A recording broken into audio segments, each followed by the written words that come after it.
Hey everyone, and welcome to this week's episode of the Mike Muldoon podcast. Hope you're doing well. Hope your holiday season's going well. Christmas has passed, but we're still in the thick of it. Crazy. It's been pretty, we did a lot of traveling the last few days, so it's good to be home for a day before we do a little bit more. But I hope you got some time to spend with family, friends. Hope you're just getting the time to chill.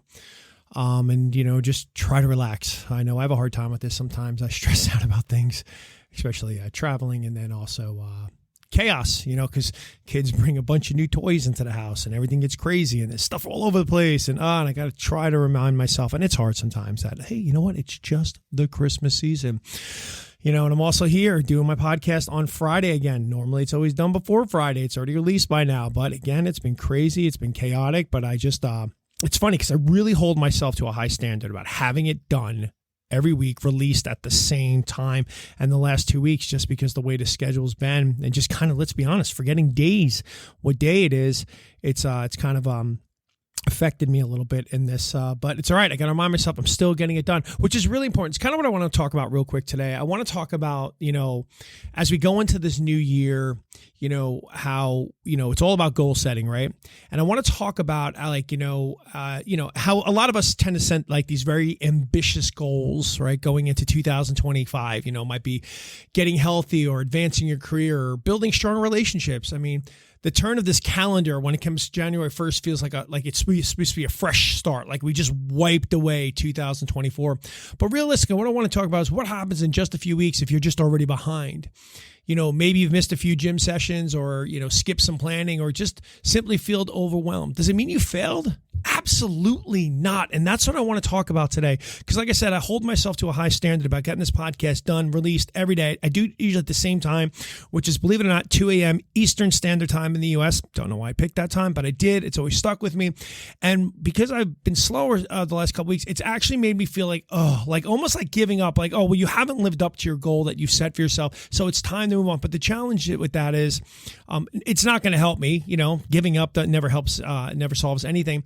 But number two, it's a lesson for me that, teaches me that I have to be more understanding that, yes, you're going to slip up from time to time, but it's okay as long as you just keep moving forward. That's kind of like what I want to talk about today, okay?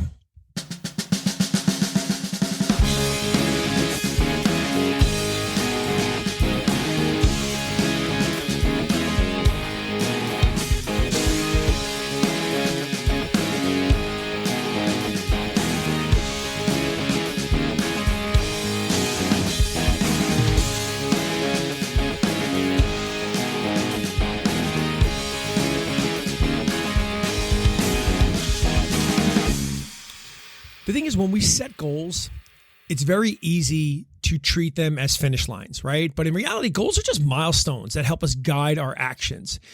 So if you're feeling behind, it's important to remember that you're still facing the right direction, right? Slow progress is still progress forward. So if you get a few weeks in and you've missed those gym sessions or you haven't been working as hard as you think of it, don't quit. Don't get to February and say, oh, you know what? Oh, it's all over. Yeah. Because the thing is, any progress you're making forward, again, is still progress. So instead of thinking I failed, try asking yourself, what more small steps can I sort of take today to move closer to my goal? There's this really good book. I don't know if you had a chance to read it, but if you haven't, you should. It's by James Clear. He's the author of Atomic Habits. And he basically just puts it best. He says, you do not rise to the level of your goals. You fall to the level of your systems. So if your systems, your daily habits and routines aren't supporting your goal yet, then you've got to adjust them. So for example, if your goal is to work out 5 days a week, but you've only made it once, celebrate that one workout, but then assess, could you try shorter workouts, or should you look at a different time of day? Or instead of giving yourself 5, just start with 2 days a week instead of that 5. I had a buddy of mine many years ago, he'd always get really finite, okay, so on this day, this week, I'm going to quit smoking, run 10 miles a week and go to the gym 5 days a week. Prior to that, he'd been smoking 2 packs of cigarettes a day. He hadn't never run a mile in probably 20 years and had never been to the gym. And I think when I use him, and he's a great dude, he's a great guy. But when I use him as an example, I think this is what a lot of people, right? You set these amazing habits as if you get to January 1st, and all of a sudden every bad habit you had has gone away, and all the motivation you lacked will suddenly be there. So again, right there, maybe you just need to sort of assess what you're doing and maybe just refine it a little bit, because again, you might drop to 2 days a week, which will eventually lead you to 3, which will eventually lead you to 4, which will eventually lead you to 5, and then you're back where you wanted to, right? The other thing is, again, ditching this like all or nothing mindset. See, for me, my challenge is perfectionism. So for me, the last 2 weeks, the fact that I have not recorded this podcast and released when I normally did has made me a little bit uncomfortable, but I got to get used to it, because perfectionism is the enemy of progress. Life rarely goes as planned. And, setbacks are always part of the journey. So missing a week doesn't erase the effort, right? Me releasing 8 hours later, I shouldn't let that, affect the effort that I've already been putting in. So instead of kind of writing myself off, or you writing yourself off, just use this mind shift, instead of saying I didn't do it perfectly, so I might as well stop, or, I didn't release the same time the last 2 weeks, so that's it, podcast gone. I've had to basically learn to say something, if there's been a change, or if it's not working for me, what can I adjust? Now, for me, I know what my thing is. I'm pretty aware. It's just been the holiday season. But for anybody else out there, if you're failing somewhere, then it's like, well, what can I adjust, right? Because every setback, it really is a chance to recalibrate, right? Growth comes from the lessons you learn along the way. My lesson probably for next year, getting a little bit better at managing my time around the holidays, maybe getting a couple of more podcasts on a pipeline so I don't have to worry about them. The other thing is, to go along these journeys this year, self-compassion is so essential for long-term success. Berating yourself for being behind only drains your motivation. And this is not just for 2025. This is anywhere you might be in life. Because of social media, everybody's out there comparing themselves, where their friends are at, where this person's at. We all know, and yet we all tell each other all the time, social media is not real. We're only getting the best of people. And yet we'll spend so many of our times just literally comparing ourselves to others and saying, oh my gosh, I'm so far behind where those people are. But the thing is, when you start looking at behinds, it only drains your motivation. So instead, just acknowledge the effort you're making and celebrate those small wins. At the end of each day, whatever you're doing, just write down one thing you did, no matter how small, that brought you closer to your goal.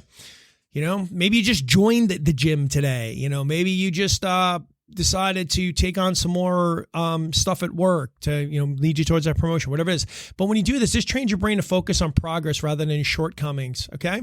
And remember, this year, it is a year. It's a marathon. It's not a sprint. January might feel like the month to have everything figured out, but remember, New Year's resolutions are year-long goals if you're setting them. You don't need to achieve everything in the first few weeks. And like I said, if you're behind in the first few weeks, it's okay. Don't beat yourself up. Don't beat yourself up. Pace yourself. Embrace that journey. Give yourself permission to grow into your goals or whatever you're trying to achieve, all right? The new year, yes, it becomes a starting point for everybody, especially, again, I use health all the time because it's when those gym memberships suddenly just skyrocket through the roof. Must be great owning a gym in January, right? But the new year is an exciting opportunity to reflect and reset. But it's not about being perfect from that day one. It's about committing to the journey, even when it's messy or slow. Trust that every step, no matter how small it is going to lead you closer to the life you want. I took on this trainer over the last few months, and I like to use, he was giving me these workouts, and in the beginning, they're brutal. Just little things, just these little things he'd have me doing. They're brutal, and I just felt like everything was so tight, and I couldn't get them done. And now, with time and effort and just committing to them, they've gotten easier. So it's the same thing with whatever you're chasing. In the beginning, it's not going to be, it's a new thing. Anytime we start something new, it's not easy, but it's a new thing. But as you keep moving forward and pushing through it, it will become easier. And then you'll find that motivation and you'll find that mindset, wherever you need to keep going further so that you grow into what you really want to become. So again, if you're slow out the gate, don't worry. The race isn't over. It's just begun. Because after all, progress over perfectionism will always win every time. All right, ladies and gentlemen, that's all I got for you today. I wish you the best. Hey, New Year's is coming up. Be safe, be smart out there, and I hope you have a great rest of your holiday. And keeping yourself sane, except for those people like myself, got the kids home for several weeks till they have to go back. But I hope you're enjoying every moment like that. And as always, I got nothing but love for you.